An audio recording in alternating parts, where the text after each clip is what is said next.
Selamat datang kembali di pembahasan mendalam kita. Hari ini kita mau bedah buku yang cukup menarik ya, 99 Strategi Negosiasi dari David Rosen. Isinya ini kumpulan taktik dari para pemain kelas kakap di Wall Street. Betul. Dan yang perlu dicatat, buku ini pendekatannya sangat kompetitif. Sering disebutnya distributif. Jadi fokusnya bukan win-win solution gitu ya. Oh, jadi lebih ke gimana caranya kita dapat bagian paling besar. Tepat sekali. Rosen ini terus terang tujuannya yang menang. Itu yang utama dalam konteks buku ini. Oke. Nah, misi kita kali ini, kita mau gali 3 teknik kunci dari Rosen yang mungkin agak mengejutkan, tapi bisa jadi berguna juga buat Anda. Siap ya? Kita mulai kupas. Teknik pertama nih, ada di bab 3. Soal kekuatan jadi yang pertama ngomong. Rosen nyebutnya prinsip jangkar atau anchoring. Kenapa sih jadi yang pertama ngasih angka itu penting banget? Nah, ini menariknya di efek psikologisnya ya. Angka atau syarat pertama yang Anda lempar, itu jangkar ini seringkali tanpa sadar jadi titik acuan awal. Jadi patokan buat seluruh diskusi setelahnya. Ini bisa sangat membatasi ruang gerak lawan bicara kita. Oh, jadi kayak langsung nentuin batas mainnya gitu ya? Bisa dibilang gitu. Dan Rosen juga bilang, kita nggak perlu nunggu negosiasi formal mulai loh. Jangkar ini bisa ditanam kapan aja sebelumnya, biar udah ngebentuk cara pikir pihak lain duluan. Cerdik juga ya. Jadi benar-benar mainin persepsi dari awal. Oke, itu soal angka. Terus ada lagi nggak cara mainin psikologis lawan? Saya dengar ada trik soal hadiah kecil di bab 21. Wah iya, betul sekali. Ini nih yang kadang kedengerannya sepele ya. Tapi ngasih hadiah kecil, and penting nih kata kuncinya kecil, itu bisa memicu rasa, wajib membalas budi. Wajib membalas budi. Cuma gara-gara hadiah kecil. Kirim koin 10 sen aja bareng surat donasi. Atau dia sendiri pernah cerita ngasih pena bagus ke lawan negosiasi. Pena? Terus? Sambil bilang, nanti pakai pena ini ya buat tanda tangan kesepakatannya. Gitu. Haha, oke. Tapi, apa itu nggak kerasa sedikit manipulatif? Atau gampang ketebak gitu? Apalagi kalau negosiasinya penting. Nah, itu pertanyaan bagus.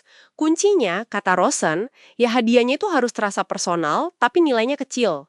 Jangan sampai kelihatan mewah atau kayak mau nyogok. Justru kalau hadiahnya mahal, bisa jadi bumerang.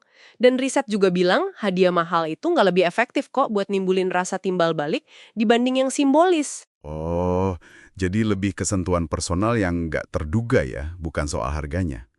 Oke, masuk akal. Betul, sentuhan kecil aja. Oke. Jadi kita udah bahas soal angka, anchoring, terus mainin rasa berutang budi pakai hadiah kecil. Nah, teknik ketiga dari bab 96 ini agak gimana ya, lawan arus nih. Rosen bilang, kadang lebih baik pura-pura naif. Bukannya kita selalu pengen kelihatan pintar dan menguasai keadaan. Justru itu jebakannya kan?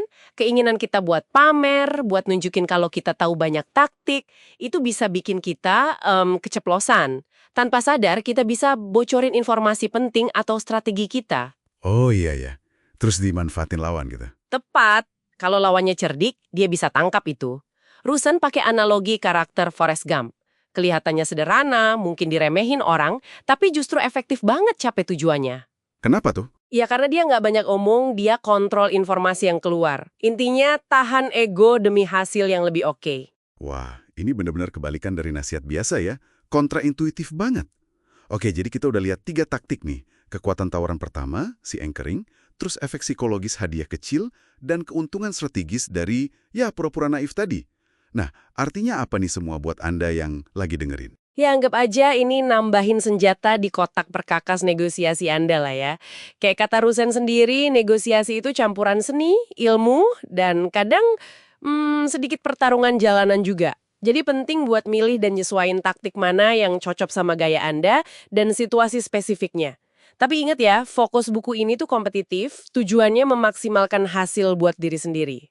Oke, jadi alat bantu tapi pakainya harus bijak dan sesuai konteks ya. Betul, dan ini juga mungkin ninggalin satu pertanyaan penting ya buat direnungkan. Kalau Rosen di bab lain, bab 94, itu juga bilang jangan percaya siapapun dalam negosiasi kompetitif kayak gini. Pertanyaannya jadi, sejauh mana Anda bisa percaya sama intuisi Anda sendiri soal kejujuran lawan bicara, apalagi kalau Anda sadar mungkin aja Anda atau mereka lagi pakai taktik yang ya berpotensi manipulatif seperti yang barusan kita omongin. Pertanyaan yang bikin mikir itu. Sesuatu buat Anda pikirkan lebih lanjut. Oke. Terima kasih banyak sudah menyimak pembahasan mendalam kita kali ini. Sampai jumpa di kesempatan berikutnya ya.